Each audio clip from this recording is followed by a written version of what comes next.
If you remember last week, we left off with Tattenai the governor and Shishar-bozenai both shaken in their boots because their plan had somehow gone completely out the window.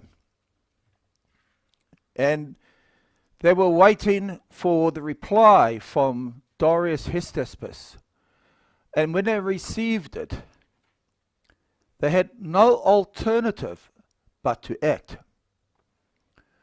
We see in that particular slide, then Tattenai the governor on this side, Shishar-bozenai and their companions, according to that which Darius the king had sent, so they did speedily. And the elders of the Jews builded, and they prospered through the prophesying of Haggai the prophet and Zechariah the son of Iddo. And they builded and finished it. And when we take a look at that stage, we have to realize just what these brethren had actually come from and what they had gone through, the changes that had occurred with them, and how they now were at this particular stage of the building. So when we consider just how they had changed from coming out of Babylon, going through to the land, instantly making an altar, and then waiting some 7 months because they were in fear of the people, and then allowing the people to antagonize them. But it took the courage of the prophets instructed by God to give them encouragement so that they were therefore steadfast. And if we look at what God had told them to do, because they were not considering his house, and because they were considering only the things that was of interest to them, he said, I want you to turn to me, and then I will turn to you. And then he gives them encouragement by saying, I am with you, don't fear. He says that I will strengthen you. And he says that I will give you encouragement. And what I want is I want you to have resolve. Because my prophets rise up early, and I send them, and they come to you, and they preach to you, and they tell you the wonderful words of prophecy. They tell you my words to uplift you and realize that this is all in my plan and purpose and for my fulfillment of my law. So just by that brief reading we did tonight, what we take out of it is this, is that God's word must work in our lives. It is the theme that runs throughout this entire 3 books. And you'll see tonight just how the same lessons just keep coming over and over and over. Because God has long patience and he has mercy. And sometimes we as human beings, we are inclined to think that when we pray and we ask God for guidance and we ask God for help, that we expecting a lightning bolt to come out of the sky and for it to happen instantaneously. But God doesn't work like that. There's no time restraint with God. He knows the beginning from the end. He says, I am the Alpha and Omega, the beginning and the end, the first and the last. Before me there was none else, neither will there be after me.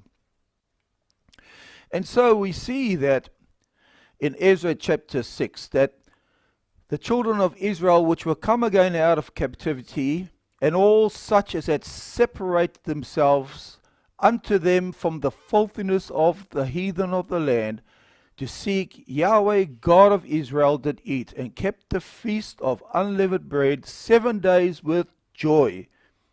For Yahweh had made them joyful. And he had turned the heart of the king of Assyria unto them, to strengthen their hands in the work of the house of God and the God of Israel. And then almost the next verse starts off with, now after these things, in the reign of Artaxerxes, king of Persia, Ezra the son of Sariah, the son of Azariah, the son of Hilkiah.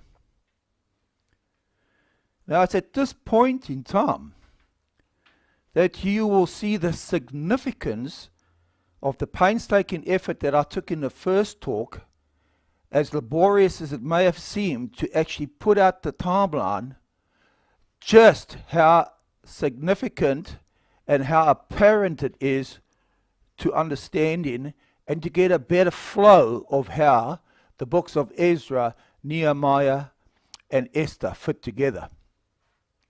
Because from that point, from the end of that verse 22 of chapter 6 to verse 1 of chapter 7, there's a 58-year break.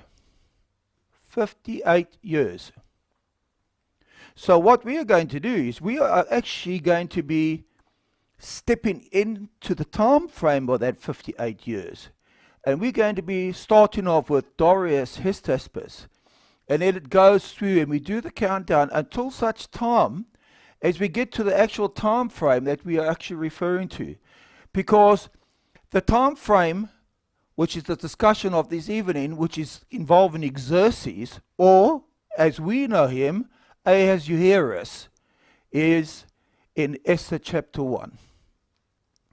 And you'll see that in that time frame it says to you, now it came to pass in the days of Ahasuerus,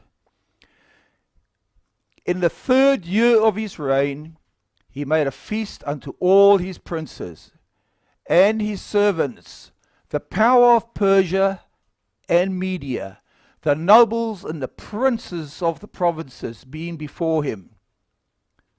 You could almost say this was a very big sales pitch on his behalf. When he showed the riches of his glorious kingdom and the honor of his excellent majesty, many days, even 180 days, he was saying, I'm powerful. He was selling himself to the princes. He was saying, come with me. He was saying, I'm the kind of man that you need in this seat of authority. It's grease or bust. He's saying that you need to put your trust in me. I have a very, very strong disposition. He says, I can handle all the affairs of this country. Look at what we have, he says. And when these days were expired, the king made a feast unto all the people that were present in Shushan the palace, both unto great and small, 7 days in the court of the garden of the king's palace. He's telling the people, I'm generous. This is the kind of person that you want, because I am Xerxes. That's who I am. And he takes it one step further, according to Herodotus. He says, I am the great king. Unbeknown to Xerxes, that name I am had already been booked by the great God of heaven. And so he immediately goes on his political campaign as one man. Remember, Zerubbabel, Jeshua, and all the people, they came to Jerusalem and they all worked and all shouted as one man. History is repeating itself. Here Xerxes, as one man, is impressing his voters. What he's trying to do is trying to sway the princes to be his companions in a military campaign. And what he's doing is he's trying to explain to them that there's nobody that can stand before them. This country needs to be back where it used to be. After Darius, Hystaspas, his father, lost the battle against the Greeks at the Battle of Marathon. And he's basically saying to them, I want you to stand with me. And you know, it's interesting that everything was going according to plan. He had sold himself in the most perfect way to all the princes. But there was just one more thing that he had to do. One more fine detail that he needed to impress to show his majesty and to show that he was worthy of the position that he held. And that was that on the seventh day, when the heart of the king was merry with wine, he commanded Mehuman, Biztha, Harbona, Bigtha, and Abagtha, Zethar, and Carcass, the 7 chambermaids that served in the presence of Ahasuerus the king, to bring Vashti, the queen, before the king, with the crown royal, to show the people and the princes her beauty, for she was very fair to look upon. So you can just imagine it. Like the perfect salesman. Look at it. Look at my power. Look at my wealth. I'm the right man for the job. You know, we're going through political campaigns at the moment. That's all we hear. It's almost a dead ringer, because he's saying that I'm the man. Yes, I'm in power. But there was a little bit more to it, because what he was doing was he was trying to encourage them to support his next request.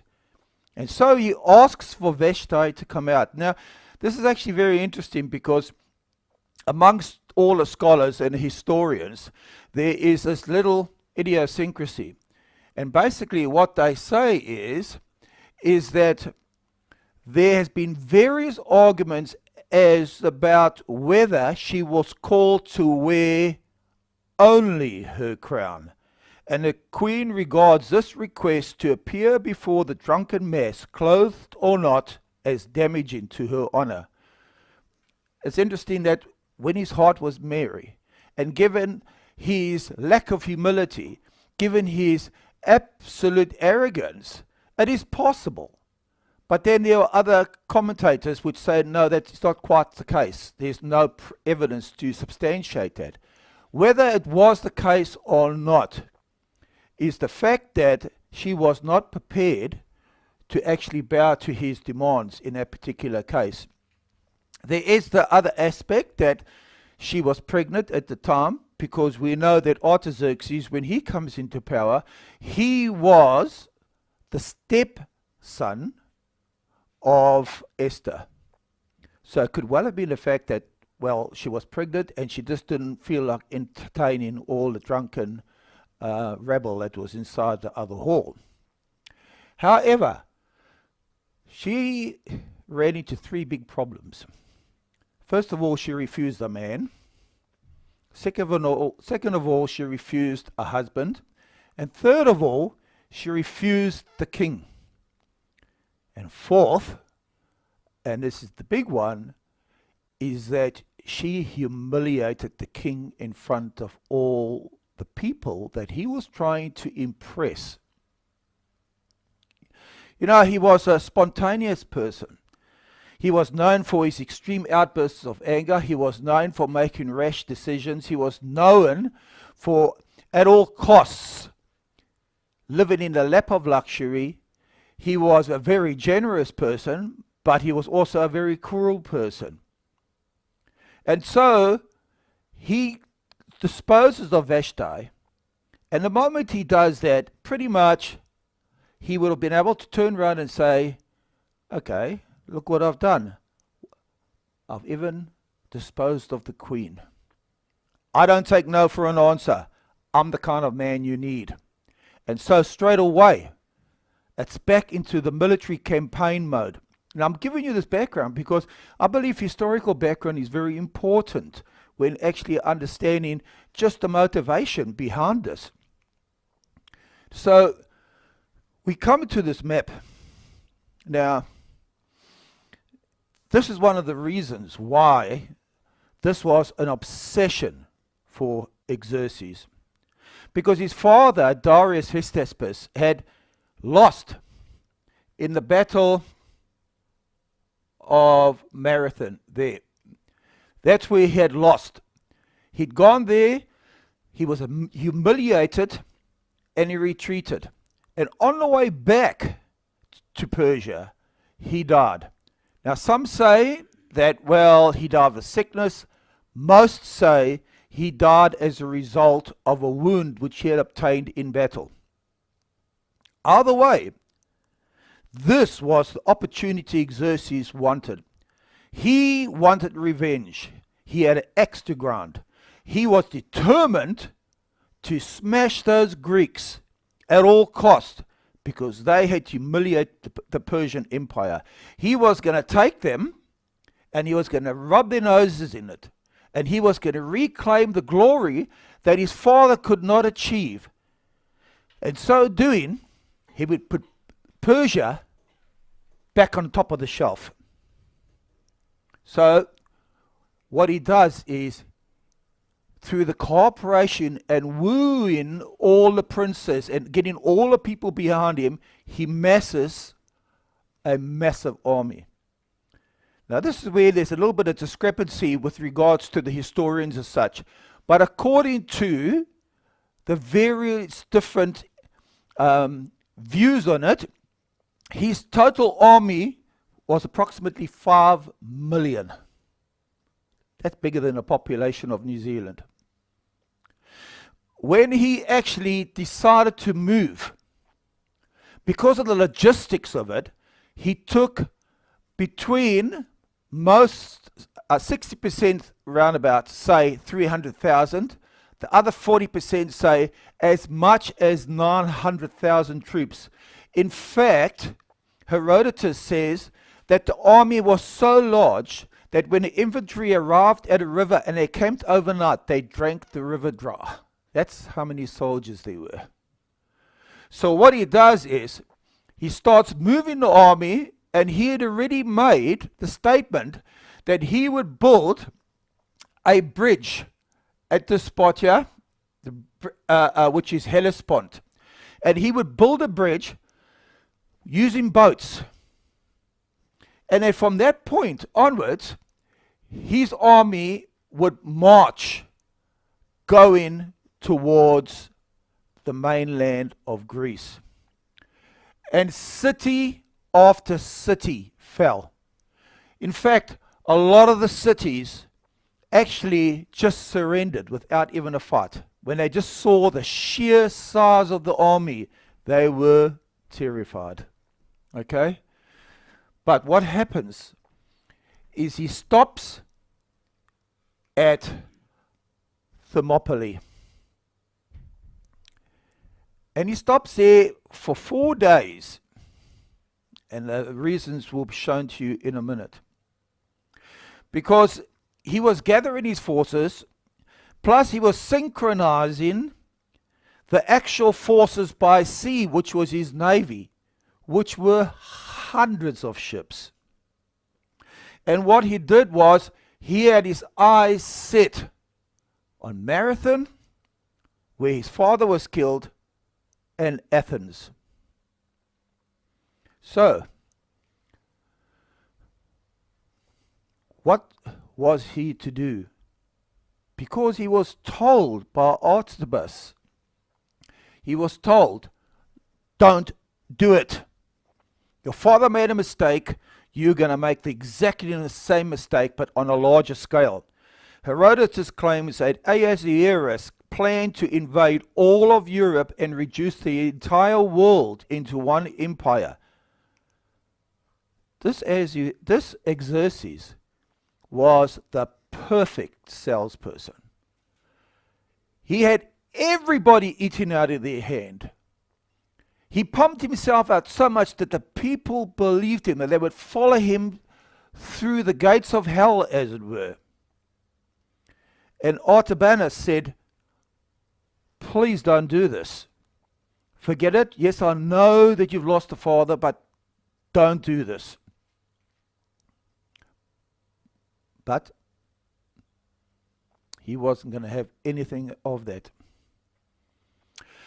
And you can see from the map there, just the advances of it. You can see there, there's the Salamis, and his boats left from there and came down through the straits there, and they met up at the cove called Salamis.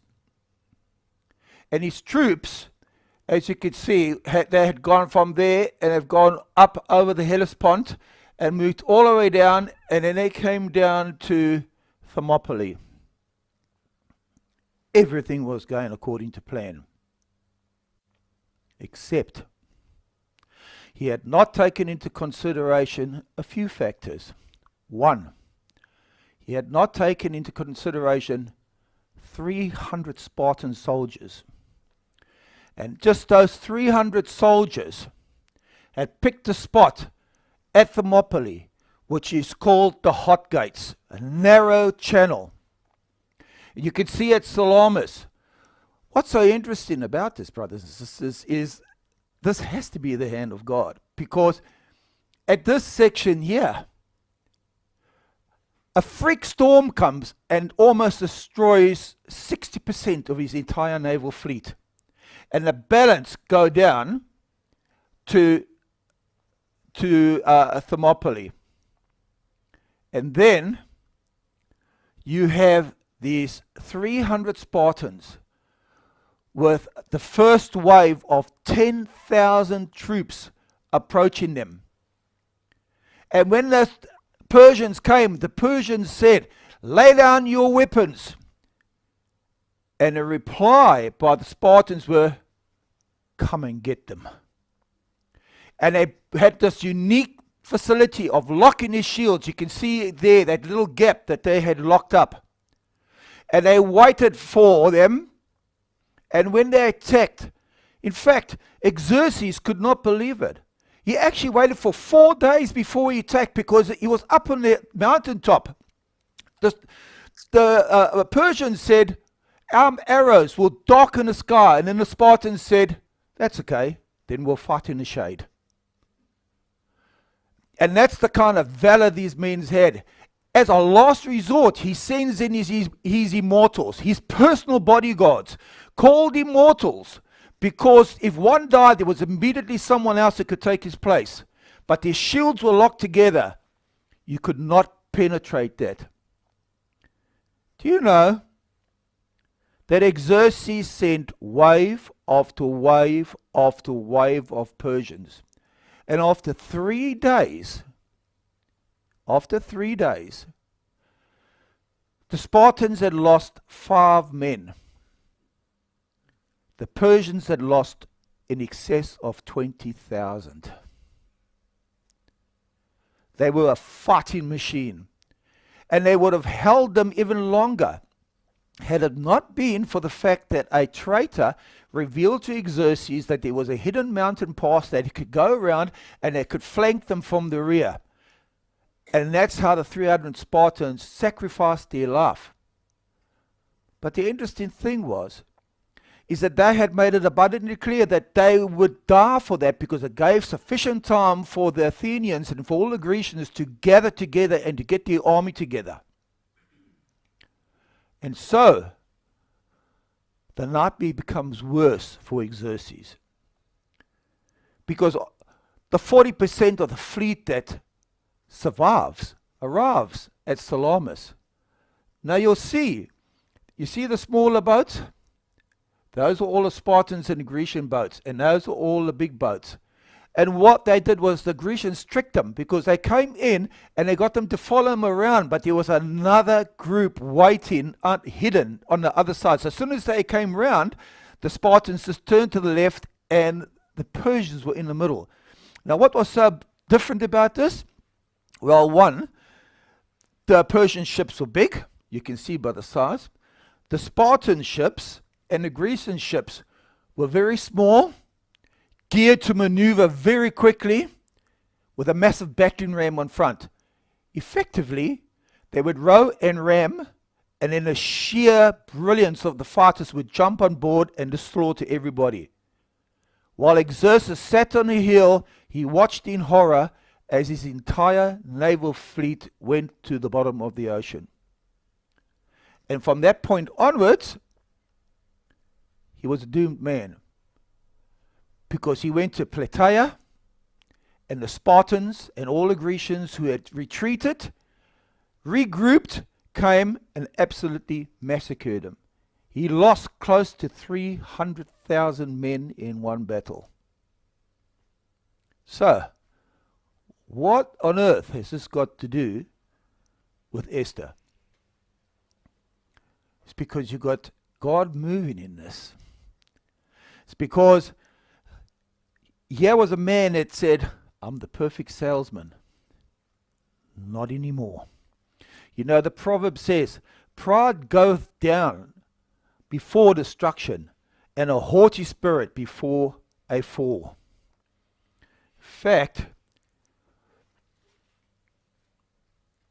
Romans 13 verse 1 says, let every soul be subject unto the higher powers, for there is no power but of God, and the powers that be are ordained of God. Whosoever therefore resisteth the power, resisteth the ordinance of God, and they that resist shall receive to themselves damnation. You see, as far as Xerxes was concerned, he was going to absolutely level the whole of Europe. But God had other plans. Because in Daniel chapter 2, when Daniel was called to Nebuchadnezzar, and he reveals to them the structure, that the king of Babylon was his head of gold, and there will be after thee the Medo-Persians. Hey, presto.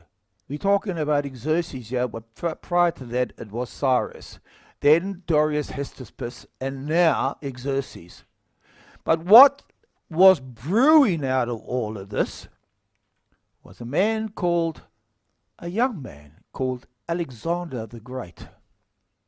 And what would happen out of this, even though Alexander the Great came some time back, that he would absolutely admire Leonidas, who was the Spartan king that sacrificed his life. Take a look at what Isaiah 46 verse 9 says. Remember the former things of old, for I am God, and there is none else. I am God, and there is none like me, declaring the end from the beginning, and from ancient times the things that are not yet done, saying, my counsel will stand, and I will do my pleasure. Well, Xerxes may have thought that he was going to honor himself, and he was going to do everybody's pleasure. But that was not God's plan. God had foreordained that this would happen. You know, the interesting thing about Alexander the Great, just take a look at the shields. Look familiar? Do you remember the Spartans?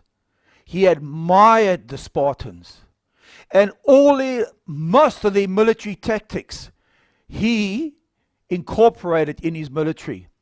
And there's never been a battle person, a warrior, according to the historians, greater than Alexander the Great. In fact, they say even up to this very day, the military still uses some of his tactics.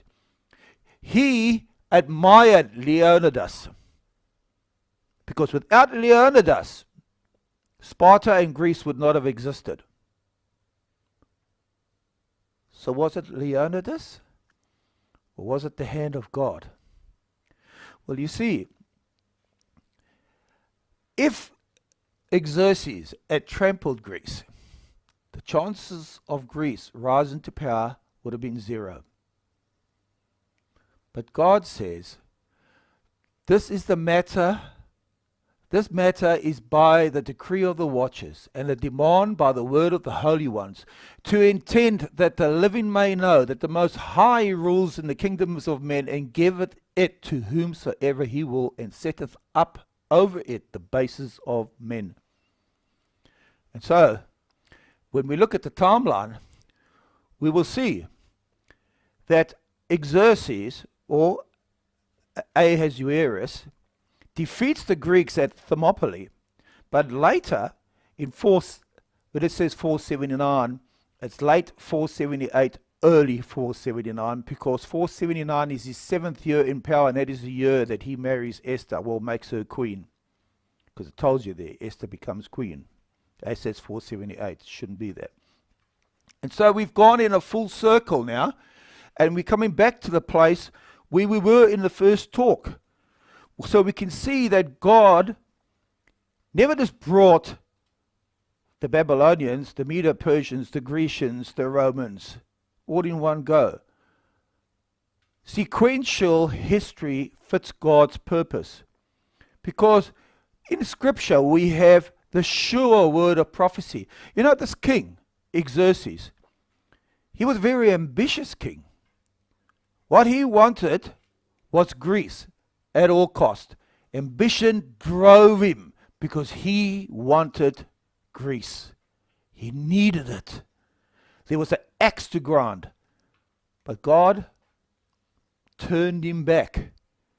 And now he's back in Persia with a young lady called Esther, who has been put there for the exact purpose of preservation. Because if you look at the theme for Ezra, it is reconstruction. If you look at the theme of Esther, it is reconstruction and protection from the world. Protection from extermination. So he loses that Plataea, and so we at this time frame now that we've got a little bit of the history behind us, we're at the time frame that we spoke of when the Jews first left, when they first left Babylon and went through to Jerusalem. Now, I brought this back up again because you remember we discussed in the previous talks those two words about them. Because when the Jews left, when Shazbazzar, when Zerubbabel, well, I believe he's the same person, and when Jeshua, when they left, there were those referred to as about them who stayed behind. And what actually happened was that those whose God had raised their spirit went through to take on the enormous task of rebuilding the temple of God. And so, they went through a few lessons in their life. Those people, specifically Zerubbabel and Jeshua and the priests and the Levites, etc., that were there.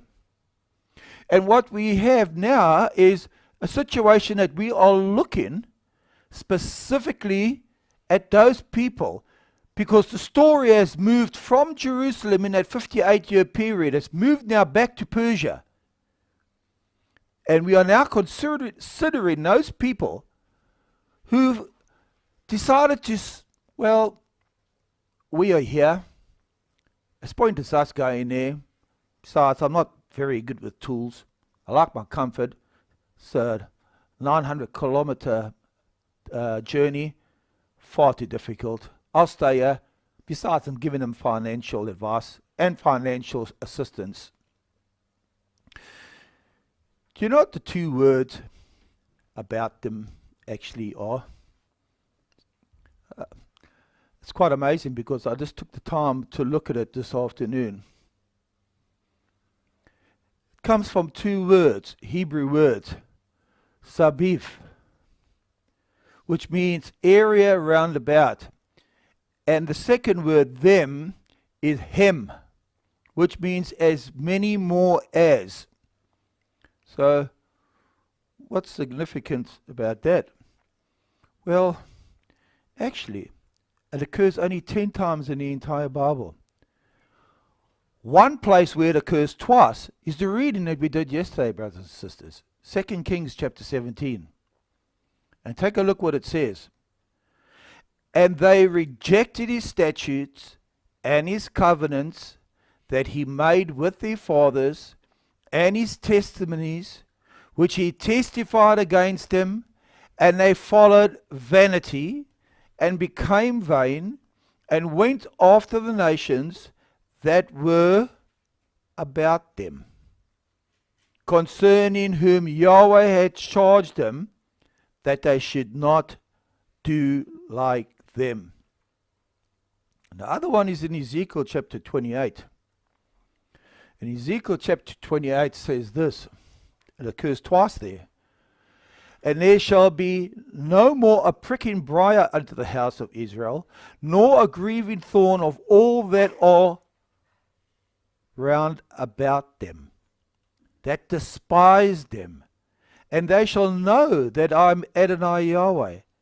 Thus saith Adonai Yahweh, when I shall have gathered the house of Israel from the people among whom they are scattered, and shall be sanctified in them, in the sight of the heathen, sight of the nations, then shall they dwell in their land that I have given to my servant Jacob, and they shall dwell safely therein, and they shall build houses and plant vineyards.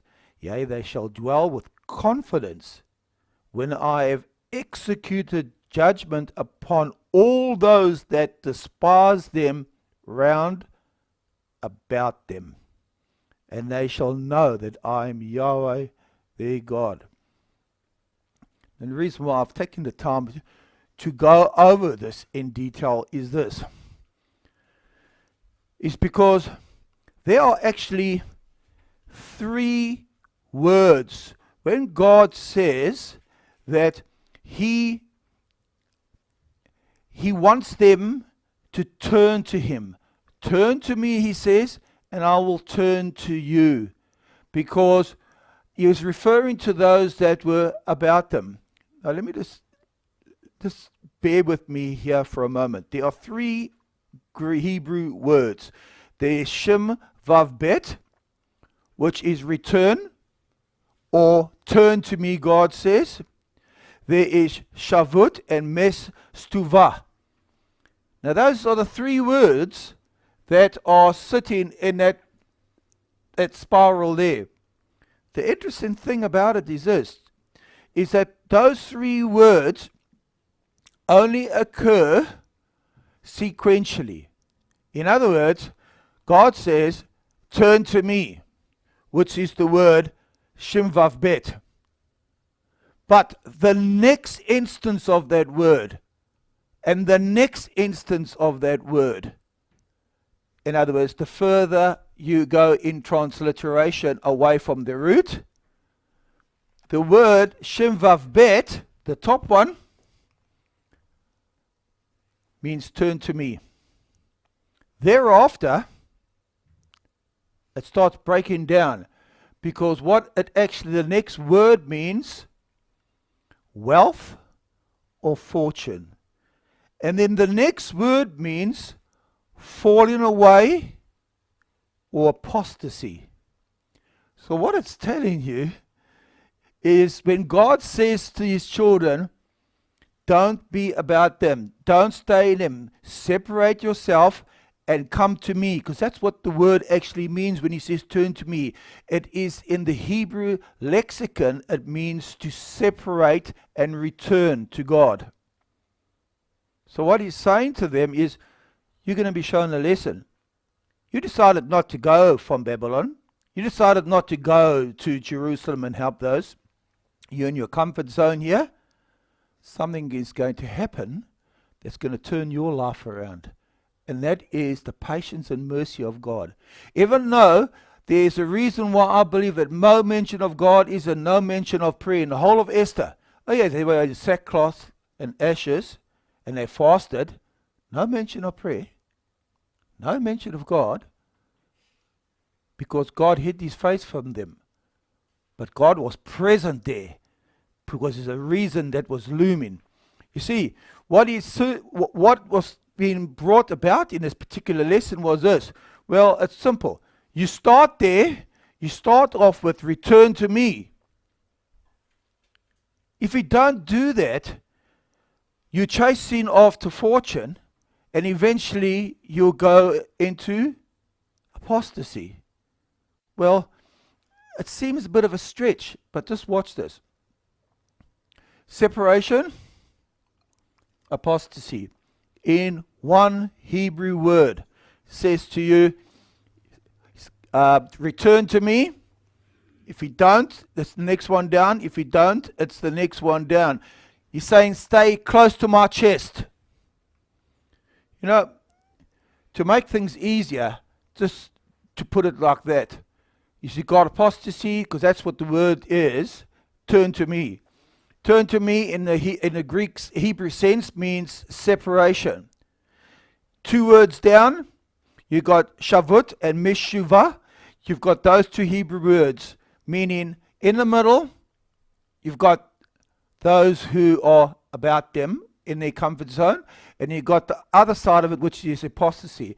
And basically what the word is actually telling you is this, is that if you're in the middle there, the about them people at that time, the closer you move to apostasy, the further you move away from separation. And that's what the lesson that God was trying to bring through to the people who chose to remain in Babylon. Just take a look at what the next slide tells us. Deuteronomy 17. Then my anger shall be kindled against them in that day, and I will forsake them, and I will hide my face from them. Why? Verse 18. And I will surely hide my face in that day, for all the evils which they have wrought, in that they are turned to other gods. Chapter 32 at verse 20. And he said, I will hide my face from them, I will see what their end shall be, for they are a very froward generation, children in whom is no faith. In effect, he was telling those people back in Babylon who chose to stay that they were mingling truth and error. And to me that is a bit of a understanding as to why God is not directly and openly mentioned. But you know that he is. I won't spend a lot of time on this, but if you've heard of an acrostic, what an acrostic is a poem, it's a word puzzle. I've put it up there so you can read it. Or other composition of certain letters in each line, form, or word of words. In other words, a particular character of words make up a word.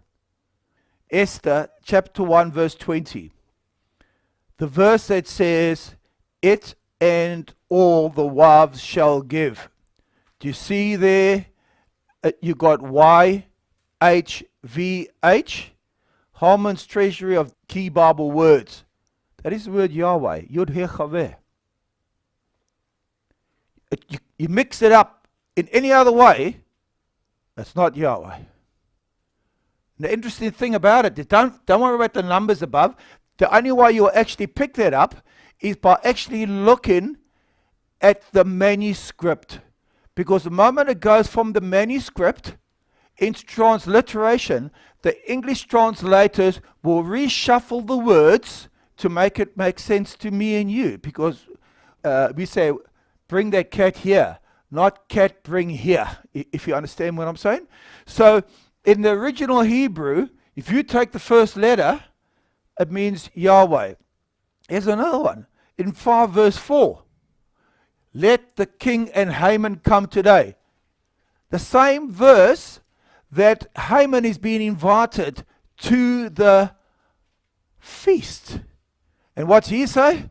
Oh, you know, even Queen Vashti, she only invited me to come to the party. Yahweh is bringing it to pass. Look at the next one. The next one is at 5 verse 13, where he looks at Mordecai, is not reverencing him. And he's just been elevated to power. And he says, this means nothing to me because he's not reverencing me. Yahweh His name is involved in that move.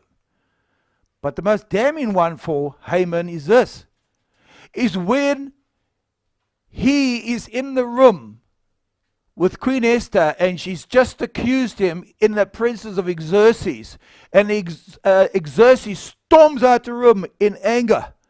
And it says that he was terrified, Haman, because he could see that evil was determined against him by the king, Yahweh. But there's one more that I believe conclusively proves that God is involved in all the actions, even though they were a people who had turned aside from God. Yes, they had turned aside from God, and they were not following God to his precise law. There was a bigger picture here, because God had preordained that the work would continue in Jerusalem. And there was going to be a man that would come on and pray on the gullibility and the absolute compulsiveness of a king that acted first and thought later. And that is the fact of Esther verse 13 of chapter 3, where it is decided that all the Jews of the nations would be destroyed, killed, perish on the 13th day of the 12th month. Has anybody heard of gematria? It's the Hebrew calculator. Every word in the Hebrew alphabet has got a numeric value. So if you take 13 and 12, 1, 3, 1, 2. It could have been any other day.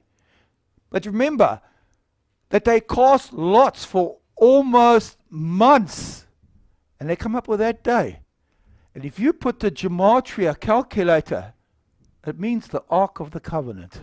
1, 3, 1, 2. God was involved in this. Do you know that word, the spoil of them for prey? Do you know where it occurs? Ezekiel chapter 38 verse 13. Art thou come to take a spoil? Hast thou gathered thy company to take a prey?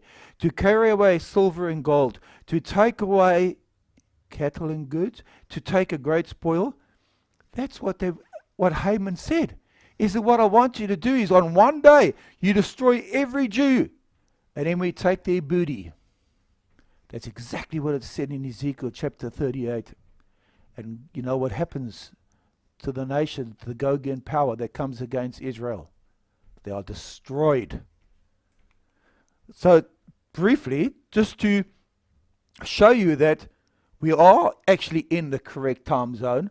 Do you remember in the first talk we looked at the fact that if it was a concurrent time frame, as some would believe, not as sequential as I believe, then what would actually happen is, irrespective of which method you use, the most conservative age for Esther would turn out to be 57. That's what her age would be. But when Esther comes before the king, we read, so it came to pass when the king's commandment and his decree was heard, and when many maidens were gathered together into Shushan the palace, to the custody of Haggai, that Esther was brought also unto the king's house, to the custody of Haggai, keeper of the woman. And then we read, and the maiden pleased him, and she obtained kindness of him, and he speedily gave her things for purification, with such things as belonged to her, and 7 maidens, which were meet to be given her out of the king's house, and he preferred her and her maids unto the best place of the house of the woman. The English Standard Version says, and the young woman pleased him and won his favor. The lemma in the Hebrew means a young unmarried girl. So what I'm trying to say is the chances of Esther being in a concurrent time frame and being 57 years old doesn't fit with that. Nor does it fit with the fact that she would have to fall into an adolescence period, which is between 10 and 19. And most Hebrew scholars believe almost split down the middle. Some believe she was 15, some believe she was 80. I don't know how they got that, but anyway, we'll go with it. And the king loved Esther above all the women, and she obtained grace and favor in his sight more than all the virgins, so that he set the royal crown upon her head and made her queen instead of Vashti. That's 7 years later. A king that you would hope has been humbled and has a little bit more sense in his head and doesn't react so compulsively when he's asked something to make a decision on something. Well, let's come to Mordecai then. Put the king and Esther on hold for 1 minute. You see, because it was in those days while Mordecai sat in the king's gate. Now, when it tells you he sat in the king's gate, Mordecai was a man of position and honor and authority. Take a look what Proverbs says. Now therefore hearken unto me, O you children, for blessed are they that keep my ways. Hear instruction and be wise and refuse it not. Blessed is the man that heareth me, watching daily at my gates, waiting at the posts of my doors. For whoso findeth me findeth life, and shall obtain favor of Yahweh. But he that sinneth against me wrongeth his own soul. All that hate me love death. And the interesting thing is that in Revelation, we are told that the gatekeepers will always be there and the gates will never be closed. There are such hidden lessons here that God, Yahweh, was at work in this. Even though Mordecai, in my humble opinion, and Esther weren't quite the shiny example of what God was actually asking his children to convey in their life, but they were vehicles to God's end. So we get to our friend Haman. Haman, actually the name means alone or solitary, well disposed. This is probably more like him. A rioter, the rager, their tumult. In other words, a loud noise. His father was Hamadatha, which means he that troubles the law. And when it says double, means double trouble. He was opposer of justice or the law. Now, why is Haman brought into this picture? I'll tell you why I believe Haman is brought into this picture. It's because Saul was told to go and destroy all the Amalekites. And what does he do? He took Agag, the king of the Amalekites, alive. He utterly destroyed everything else, but he spared Agag, and would not utterly destroy everything, but anything that he considered was vile, he destroyed. And do you remember what happens when he comes and he says, "Blessed art thou of the Lord"? Samuel says, "Did you complete Yahweh's instructions?" "Oh, yes, I did." What's that bleating in my ears? "Oh, no, we kept that for Yahweh." So what does Samuel say? Then came the word of Yahweh unto Samuel, saying, It repenteth me that I have set up Samuel to be king, for he is turned back. That word, turned back, is the same word in Genesis chapter 3, where it says, Through toiling of the ground thou shalt eat bread. Why? Till thou returnest to the ground. That word returneth is the same word turn back. because dust thou art, and unto dust shalt thou return.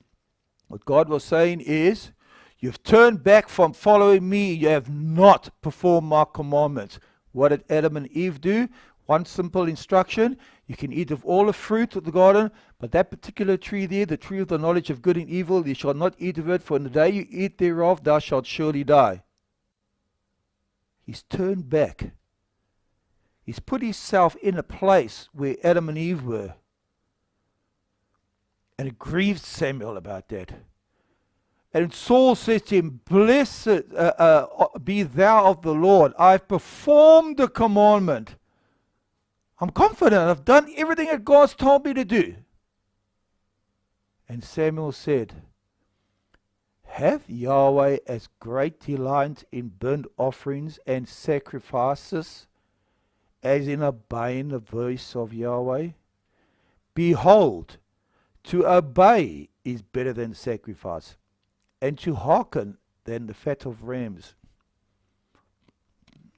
You know, when we look down at Esther chapter 3 and verse 1, after these things did Ahasuerus promote Haman, the son of Hammedatha, the Agagite, and advanced him, and set his seat above all the princes that were with him, and all the king's servants that were in the king's gate bowed and reverenced Haman, for the king had so commanded concerning him. But Mordecai, to his honor, bowed not, nor did him reverence.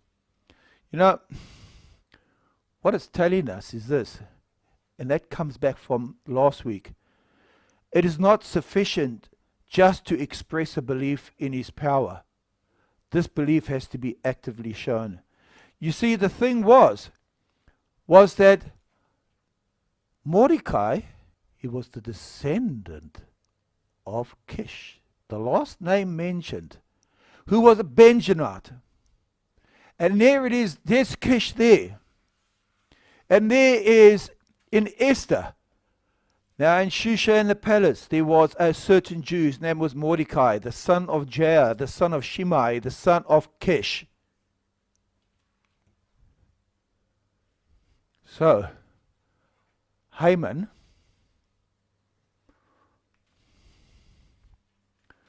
was going to be the fulfillment of a commandment given by God that should have been done by Saul.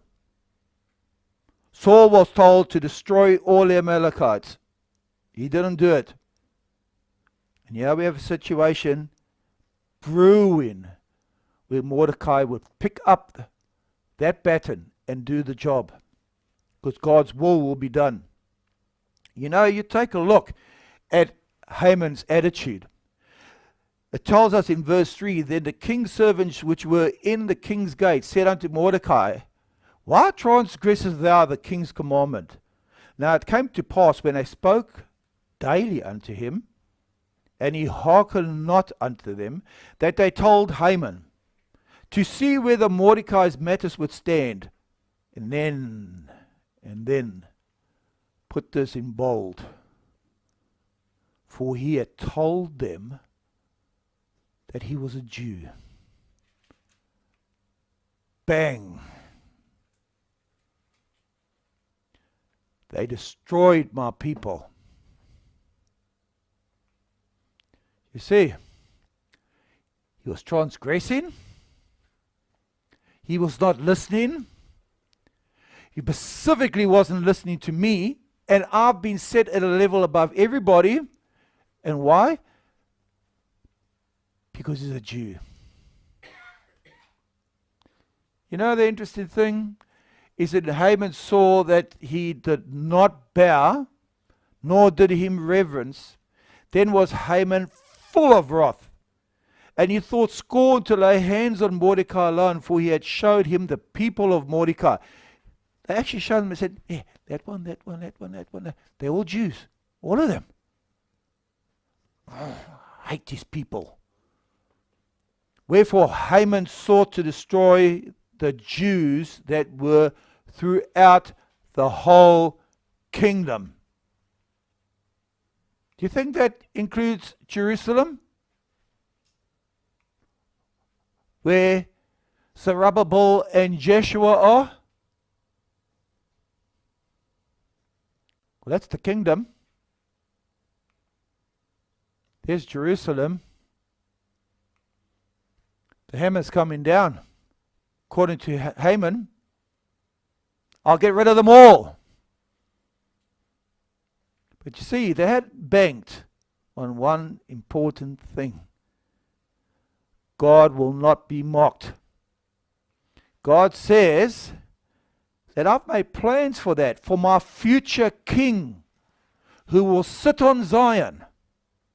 Look what he says in Jeremiah chapter 31. Thus saith Yahweh, which giveth the sun for a light by day, and the ordinances of the moon of the stars for a light by night, which divideth the sea when the waves thereof roar. Yahweh of armies is his name. If those ordinances depart from me, saith Yahweh, then the seed of Israel also shall cease from being a nation before me forever. Thus saith Yahweh, even heaven above, even if heaven above can be measured, and the foundations of the earth searched out beneath, I will also cast off all the seed of Israel for all they have done, saith Yahweh. And then he says, for thus saith Yahweh of armies, after the glory hath he set me upon the nations which spoileth you. For he that touches you touches the apple of his eye. Haman had just come face to face in obstruction with the plan and purpose of God. You know, it's interesting that when it spoke of against them, those two words. Remember when Zerubbabel and Jeshua came to Israel? The first thing they did was they built an altar. Why? Because they were scared of the people. And then they got over that fear because they had confidence that God was going to protect them. How long did it take before the adversaries came in and put a stop to that? And do you know those people that it's talking about in 2 Kings chapter 17? They were the about them people that were migrated from the Samaria and other places into the Jerusalem region. And they put them on hold for 16 years. They put God's work on hold until God brought them about by Haggai and Zechariah and lifted them up and told them, get off your butts and do God's work. And here we have a little pimple, a little toad called Haman that says, I'm going to kill every Jew, including those that have gone and toiled at Jerusalem. Well, Haman's just come face to face with God's word. One outcome.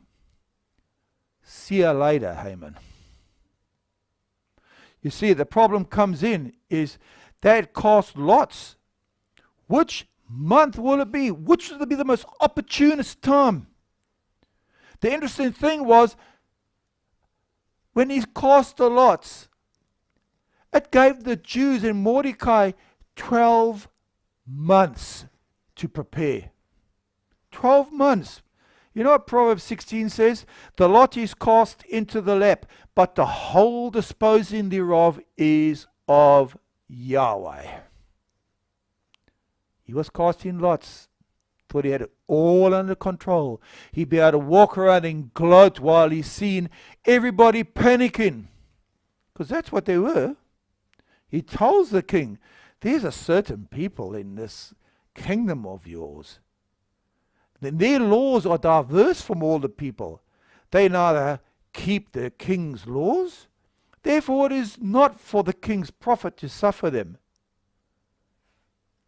If it please the king, let it be written that they may be destroyed, and I will pay 10,000 talents of silver to the hands of those that have the charge of the business to bring it to the king's treasury.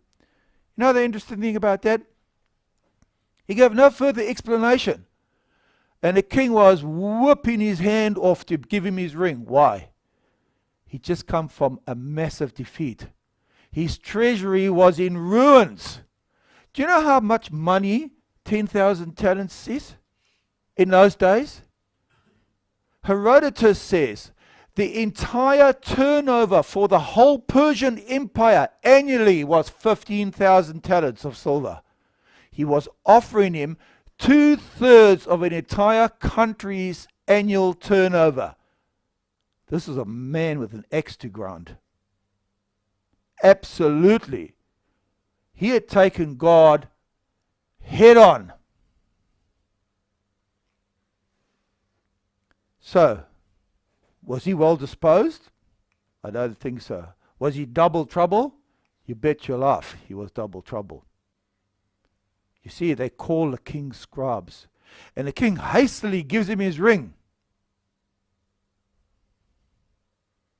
What will happen? You know, Proverbs once again says this: he that answereth a matter before he heareth it, it is folly and shame unto him. He didn't even ask Haman, who are these people? Oh, I don't recall any insurrection in this place. You sure you're right? 10,000 talents of silver. That's a lot of coin. Here's my ring. Go for it.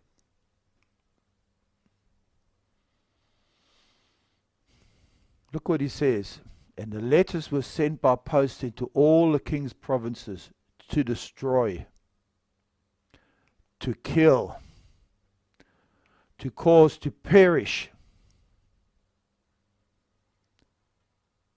Pretty self-explanatory, eh? When you look at the Hebrew, it means to utterly destroy, to utterly perish. In effect, as far as Haman was concerned, strike 3, you're out. You're all dead. Your history.